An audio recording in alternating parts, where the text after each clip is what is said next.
he still sported the same distinctive mutton-chop sideburns and steel-gray hair, he looked older and thinner now, carrying the weight of years and regrets.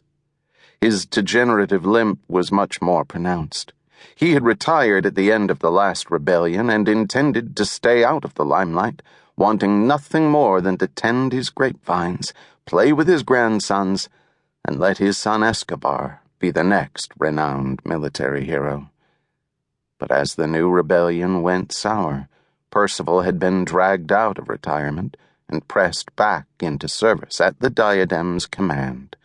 His fresh uniform was adorned with colorful, even gaudy medals, some of them earned, some merely for show.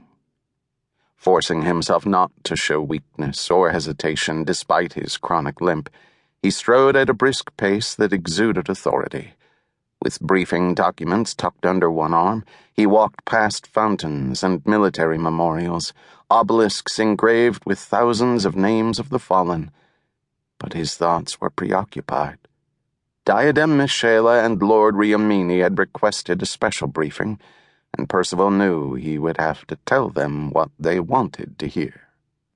5 sleek fighters streaked across Arok's sky, performing aerial maneuvers, which impressed those who were impressed by that sort of thing.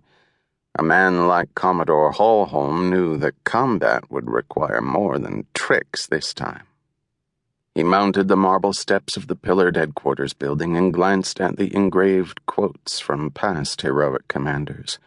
One of his own pithy sayings was included somewhere, but he had never bothered to find it. Pennants of noble families hung outside the arched entrance, arranged according to their financial sacrifice. Inside the hall, red banners carried the names of lesser families who had lost sons and daughters during the bloody battles of the general's first rebellion. Percival lifted his chin and made his way down the oddly empty hall to the giant simulation chamber.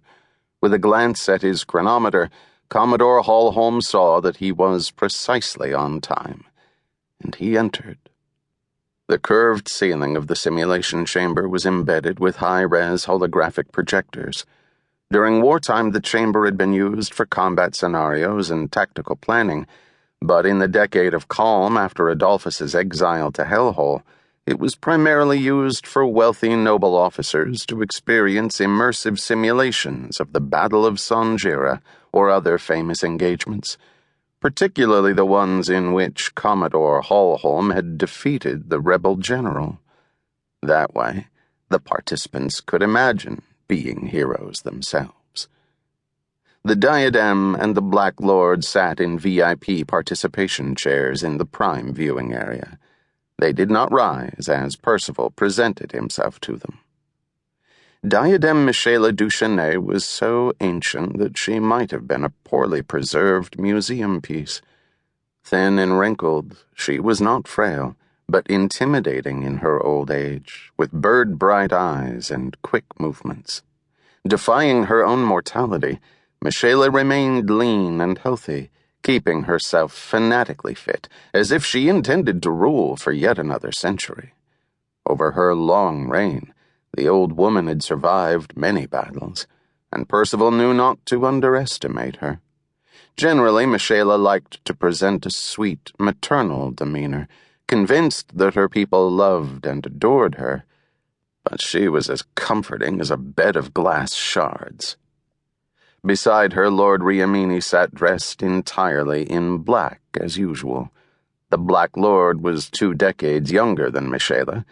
His body was soft and eyes hard.